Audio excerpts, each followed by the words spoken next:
अस्सलाम वालेकुम friends, welcome back to Top Smarties. Drama serial Sazawar आखिरकार मदीहा के लिए हीरो आ ही गया। उसका बहुत अच्छा दोस्त उसे प्रपोज कर देता है क्योंकि वो दोस्ती से भरकर ये रिश्ता अपनाना चाहता है। वो मदीहा से शादी करना चाहता है और मदीहा मदीहा को ये चीज़ काफ़ी अच्छी लगी क्योंकि आज तक किसी ने मदीहा से मोहब्बत का इजहार किया ही नहीं था, इसलिए उसमें ये फीलिंग्स जगी ही नहीं थी। लेकिन आज जब दोस्त ने प्रपोज किया तो मदीहा मुस्कुरा देती है। बेशक वो भी अब अपने दोस्त के बारे में सोचने लगी है। सलमा बेगम रज़ा को लेकर काफ़ी पॉजेसिव हो रही है कि रज़ा कहीं उससे दूर ना हो जाए, सुंबुल के करीब ना होता जाए। तभी तो रज़ा पर जो बस नहीं चला तो सुंबुल को डांटते हुए कहने लगी, अगर तुम लोगों ने रात को लेट ही आना था तो मुझे पहले क्यों नहीं बताया आपने। तो सुंबुल कहने लगी, अम्मी आपको रज़ा भी तो बता सकते थे ना, मैंने आपको क्यों बताना था। रज़ा को चाहिए था आपको इन्फॉर्म कर देता कि हमने डिनर के बाद मेरी अम्मी की तरफ जाना है। अब यहाँ पर बहस व मुबाहसा चल ही रहा था कि मदीहा आ गई। अम्मी ये किस टोन में आप सुंबल से बात कर रही हैं, वो इस घर की बहू है अब और मेरी दोस्त भी, आप इस तरह से बात नहीं कर सकती।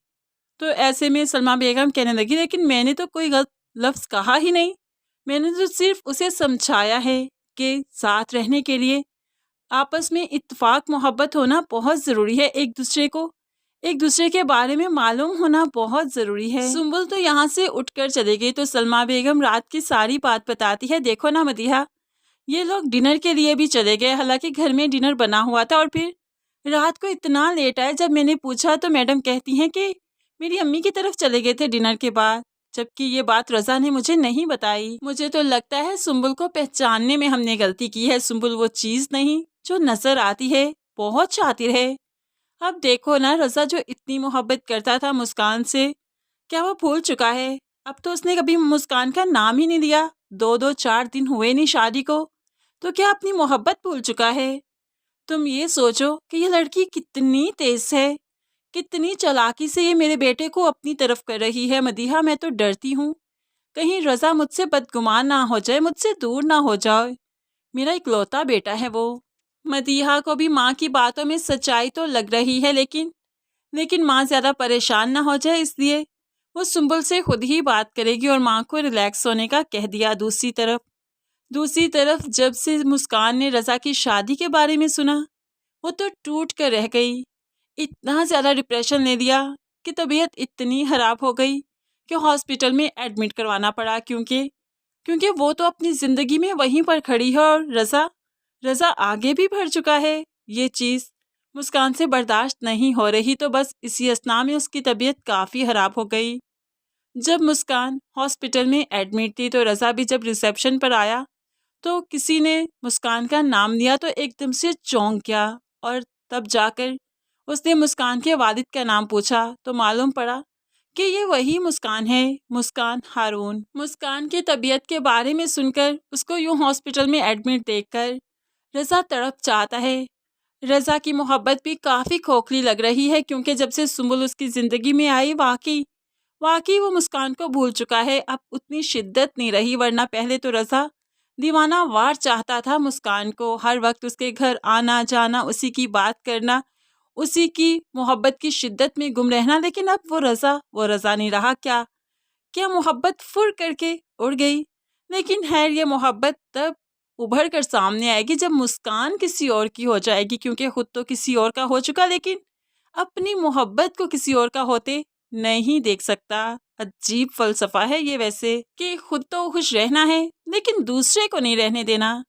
खैर जावियार जो कि मुस्कान से 1-2 बार मिल चुका है, उससे मुस्कान काफ़ी रिजर्व लगती है, चुप चुप सी, और वो ऐसी ही लड़की चाहता है, उसे ऐसी ही लड़कियां पसंद है। वो मुस्कान के बारे में अब अपनी दादी को बताएगा तो दादी काफ़ी खुश होगी कि काफ़ी अच्छी लड़की है, तो क्यों ना रिश्ता लेकर जाया जाए, प्रॉपर तरीके से उसे प्रपोज किया जाए।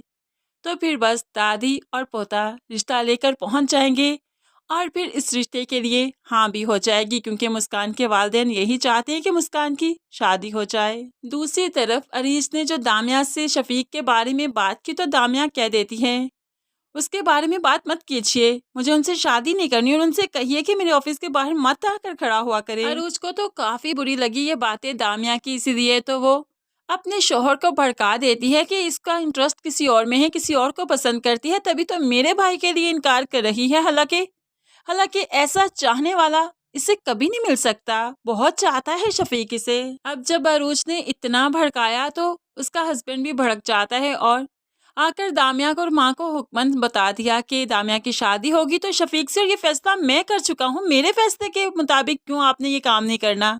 देखता हूँ कौन मेरे फैसले के खिलाफ चाहता है। फैसला सुनाते हुए भाई यहाँ से चला गया तो दामिया रोते हुए माँ से कहने लगी, मैं नहीं ये शादी कर सकती, मैं नहीं शफीक से शादी करूँगी। तो माँ डर जाती है, किसी और को पसंद करती हो क्या? दामिया दामिया मनफी में सर हिलाती है, ऐसी कोई बात नहीं, लेकिन मैं शफीक जैसे इंसान से शादी नहीं कर सकती अम्मी। दामिया फिलहाल आशिर सर के बारे में अपनी माँ को नहीं बताती, क्योंकि दामिया को लगता है कि शायद वही सिर्फ आशिर में दिलचस्पी ले रही है। आशिर का कोई भी ऐसा कंसर्न नहीं, लेकिन है दामिया क्या जाने कि आग तो दोनों तरफ लग चुकी है।